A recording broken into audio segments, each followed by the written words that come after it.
नमस्कार लर्नर्स, मैं डॉक्टर रुचि Pandey Uttarakhand open university से डिपार्टमेंट ऑफ केमिस्ट्री से आज आपके सामने उपस्थित हुई हूँ एक फिर नए टॉपिक के साथ। हमारा जो टॉपिक है कोई ऐसा स्पेशल टॉपिक नहीं है, बट ये थोड़ी सी आपको ये मैं जानकारी देना चाहती हूँ चंद्रयान 3 से रिलेटेड। आप जानते हैं चंद्रयान 3 अपनी यात्रा पर निरंतर आगे बढ़े जा रहा है। बेंगलुरु से चंद्रयान 3 का पहला ऑर्बिट रेंजिंग मैनूवर सफलतापूर्वक कर लिया गया है।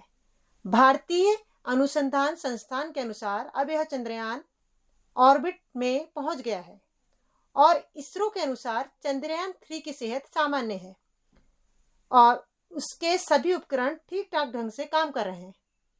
वैज्ञानिकों के अनुसार चंद्रयान 3 को चांद तक पहुंचाने में करीब 42 दिन लगेंगे और चीफ एस सोमनाथ के अनुसार चंद्रयान 3 23 अगस्त की शाम 5:47 पर चंद्रमा पर लैंड कर सकता है। ये तो एक जनरल इंफॉर्मेशन है जो कि सोमनाथ जी के द्वारा दी गई है, परंतु क्या आप जानते हैं चंद्रयान 3 में इस्तेमाल होने वाला ईंधन कौन सा है? आखिर कौन सा ईंधन चंद्रयान को चंद्रमा के सरफेस पर लैंड करा सकता है? तो मैं आपको चंद्रयान 3 में प्रयुक्त होने वाले ईंधन के बारे में थोड़ी सी जानकारी दूंगी। चंद्रयान 2 में इस्तेमाल होने वाला रॉकेट GSLV Mk3 के कोर को ऊर्जा देने वाला ईंधन अनसिमेट्रिकल डी मिथाइल हाइड्रोजन था। भारतीय अंतरिक्ष अनुसंधान संगठन यानी कि इसरो के अनुसार ऑक्सीडाइजर नाइट्रोजन टेट्राऑक्साइड के साथ यह अधिक विषैला और संक्षारक ईंधन अर्थात अनसिमेट्रिकल डाइमिथाइल हाइड्रोजन का उपयोग किया जा रहा है। वास्तविकता में ये दोनों जो कॉम्बिनेशन है जो कि हमारे इसरो के द्वारा चंद्रयान के मिशन में प्रयुक्त हो रहा है, एक तरह का डर्टी कॉम्बिनेशन माना जाता है।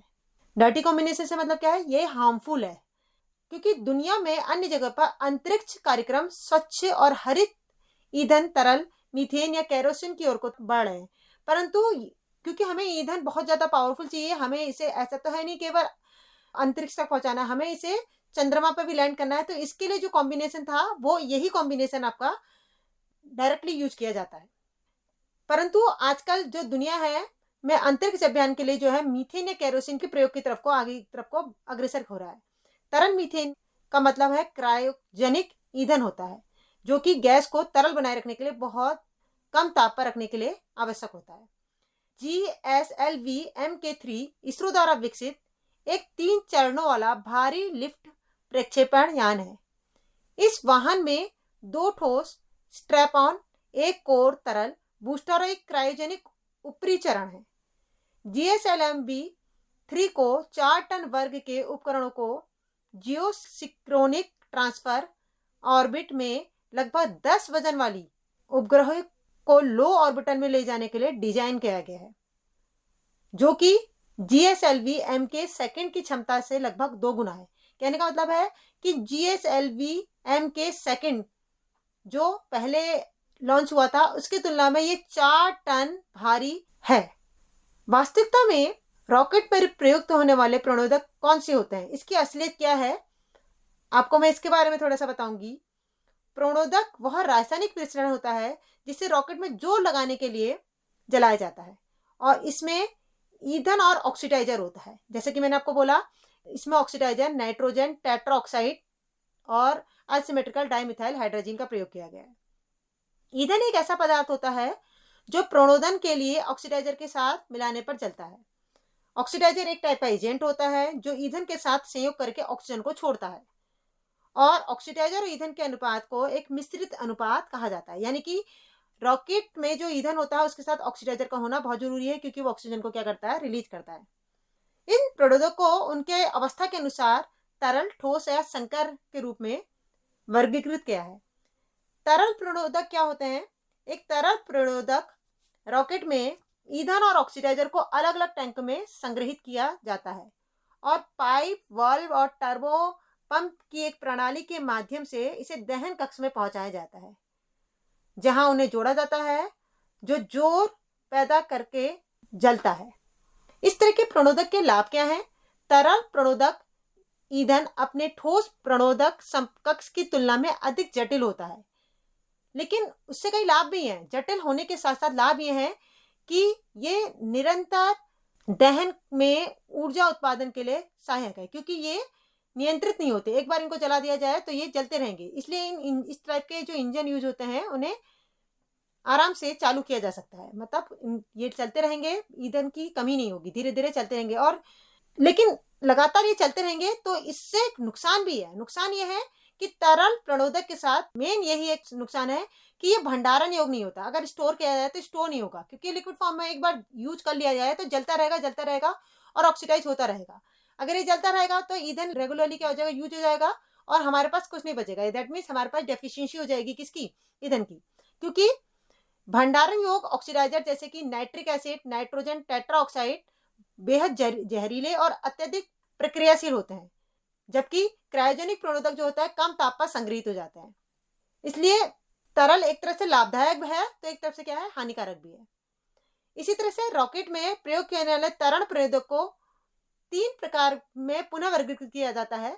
एक होता है पेट्रोलियम, दूसरा होता है क्रायोजेन और तीसरा होता है हाइपरगोलिक। ऐसा बोल सकते हैं हम, रॉकेट में प्रयोग होने वाले प्रणोदकों को 3 प्रकार से वर्गीकृत किया गया है। पहला है पेट्रोलियम, दूसरा है हाइपरगोलिक और तीसरा है क्रायोजेन। पेट्रोलियम क्या है, देखिए पेट्रोलियम वे ईंधन है जो कच्चे तेल से परिष्कृत होते हैं और जटिल हाइड्रोकार्बन का मिश्रण होता है। यानी कि कार्बनिक यौगिक जिसमें केवल कार्बन और हाइड्रोजन होता है, उन्हें हम केमिस्ट्री में क्या कहते हैं, हाइड्रोकार्बन कहते हैं, जो कि रॉकेट ईंधन के रूप में प्रयोग किया जाने वाला एक अच्छा पेट्रोलियम, अच्छा परिष्कृत मिट्टी का तेल है। क्रायोजेनिक प्रणोदक तरलीकृत गैसें हैं जिन्हें बहुत कम ताप पर संग्रहित किया जाता है। अक्सर ईंधन के रूप में तरल हाइड्रोजन और ऑक्सीडाइजर के रूप में तरल ऑक्सीजन का यूज होता है, क्योंकि हाइड्रोजन -253 डिग्री सेल्सियस के तापमान पर तरल अवस्था में रहता है। इसी तरह ऑक्सीजन -183 डिग्री सेल्सियस पर क्या होता है, आसानी से तरल अवस्था में रहता है। यानी कि रेगुलर ईंधन के लिए एक बेस्ट ईंधन जो होता है आपका पेट्रोलियम, यानी कि लिक्विड पेट्रोलियम हमारा माना गया है रॉकेट ईंधन में। दूसरे नंबर पर जो बोला मैंने, हाइपरगोलिक प्रणोदक और ऑक्सीडाइजर को एक दूसरे के संपर्क में आने पर स्वचालित रूप से ये प्रज्वलित होने लगते हैं। उन्हें किसी जलन स्रोत की आवश्यकता नहीं होती, यानी कि दोनों एक दूसरे के कांटेक्ट में आएंगे तो जलने लग जाएंगे, कोई सोर्स नहीं चाहिए उनको जलाने के लिए। हाइपरगोलिक की आसान शुरुआत और पुनरारंभ क्षमता उनके अंतरिक्ष यान प्रणालियों के लिए एक आदर्श होती है। चूंकि हाइपरगोलिक सामान्य ताप पर तरल होते हैं, इसलिए वे क्रायोजेनिक प्रणोदक की तुलना में भंडारण की समस्या पैदा नहीं करते। हाइपरगोलिक अत्यधिक विषैले होते हैं, अत्यधिक सावधानी से इनको संभालना आवश्यक होता है। हाइपरगोलिक ईंधन में आमतौर पर हाइड्रोजीन, मोनोमिथाइल हाइड्रोजीन जिन्हें हम MMH कहते हैं, और अनसिमेट्रिकल डाइमिथाइल हाइड्रोजीन जिन्हें UDMH कहा जाता है। हाइपरगोलिक में ठोस प्रणोदक भी होते हैं जो रॉकेट डिजाइनों में सबसे सरल है। इनका आवरण मुख्यतः स्टील होता है, यानी कि स्टील के आवरण में स्टोरेज किए जाते हैं और ठोस यौगिक के मिश्रण में किसी स्टील के बर्तन में भरे होते हैं, जो तीव्र गति से जलता है और जोर पैदा करने पर नोजल से गर्म गैसें बाहर निकालता है। प्रज्वलित होने पर एक ठोस प्रणोदक केंद्र से बाहर आवरण के से किनारे की ओर जलता है। इस आधार पर यह ठोस जो प्रणोदक है सजातीय और मिश्रित 2 प्रकार से विभाजित किए गए हैं। इस तरह के जो प्रणोदक है, हमें सजातीय का मतलब हो गया जिनमें एक ही कार्बन की बैकबोन होगी, और मिश्रित का मतलब हो गया जिसमें कार्बन के बैकबोन के अलावा अदर दूसरे मॉलिक्यूल्स भी प्रेजेंट होंगे। तीसरा जो हमारा प्रणोदक होता है वो क्या होता है, क्रायोजेनिक रॉकेट का ईंधन होता है। इसका प्रयोग एक तरह से ऑक्सीडाइजर की तरह किया जाता है, अर्थात इसका ईंधन ऑक्सीडाइजर और तरल गैस के रूप में ज्यादातर पाया जाता है, परंतु यह बहुत कम ताप पर संग्रहित किया जाता है, इसका ताप बहुत कम होता है। क्रायोजेनिक रॉकेट चरण अत्यधिक कुशल है। ठोस और पृथ्वी भंडारण योग तरल प्रणोदक रॉकेट चरणों की तुलना में जलने वाले प्रत्येक किलोग्राम प्रणोदक के लिए अधिक जोर पैदा करता है। क्रायोजेनिक प्रणोदक तरल हाइड्रोजन और तरल ऑक्सीजन के साथ मिश्रित होने वाला एक तरह का प्रणोदक है। यह विशिष्ट आवेग पृथ्वी के भंडारण योग्य तरल और ठोस प्रणोदक की तुलना में अधिक होता है, जिससे इसमें पेलोड लाभ मिलता है। अब क्वेश्चन उठता है कि व्हाट इज द पेलोड लाभ। पेलोड लाभ का मतलब क्या है? पेलोड का मतलब होता है किसी विमान का लॉन्च या वाहन की क्षमता के अनुसार होता है, इसलिए उसको हम यहाँ साइंटिफिक लैंग्वेज में क्या कहते हैं, पेलोड के नाम से जानते हैं। किसी पेलोड से तात्पर्य है किसी विमान का जो लॉन्च होता है उसकी वाहन की वहन क्षमता के अनुसार। ऐसा नहीं है कि किसी भी वाहन में कुछ भी रख दिया जाएगा और वो ऊपर की तरफ उड़ जाएगा। उसकी वहन क्षमता के अनुसार हम उसको पेलोड लाभ के अनुसार क्रायोजेनिक रॉकेट में इस तरह का ईंधन यूज करते हैं। ऑक्सीजन -183 डिग्री सेल्सियस और हाइड्रोजन -253 डिग्री सेल्सियस पर आसानी से द्रवीकृत हो जाता है। इसमें प्रणोदक भरने की प्रणाली, क्रायोजेनिक ईंधन और चरण परीक्षा सुविधाएं, क्रायो तरल पदार्थ संचालन संबंधी कई जटिल पहलुओं पर आसानी से ग्राउंड सपोर्ट सिस्टम भी शामिल होते हैं, जिससे वह आसानी से वाहन में वहन योग क्षमता भी लाता है और साथ साथ ईंधन के रूप में कार्य भी करता है।